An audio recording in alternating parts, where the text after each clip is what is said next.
कितवीला आहे तू? 6वीला. कोणत्या शाळेत जातो? खडायला वंडर किड्स इंग्लिश स्कूल खडा. इंग्लिश स्कूलला आहे. इंग्लिश येत असेल.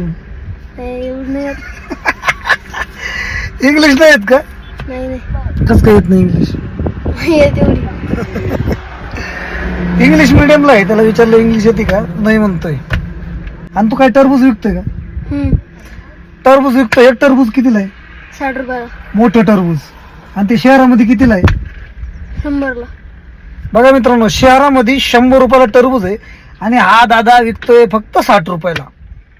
कारण की शेतकऱ्याचा माल आहे ना, खरंच लोक एकदम स्वस्तात घ्यायचा पाहत. त्यांना माहिती 100 रुपयाला आपल्याकडनं कोणी घेणार नाही. शहरामध्ये 100 रुपयाला घेता बरोबर. त्याच्यामुळे भावानी फक्त 60 रुपयाला टरबूज ठेवलं. तुम्हाला दाखवतो टरबूज या माझ्यासोबत. हे टरबूज विकता इथं. हे टरबूज कितीला आहे? 30ला आहे. ओके. हे 40 रुपये आणि हे टरबूज 60 रुपये.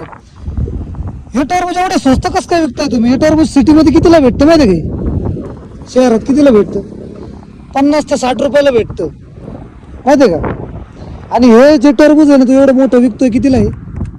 40ला. हे टरबूज बघा 70-80 रुपयाला. आणि जे 60 रुपयाचं टरबूज तू देतोय ना, हे 60 वालं हे 100 रुपयाला भेटतं बघा सिटीमध्ये.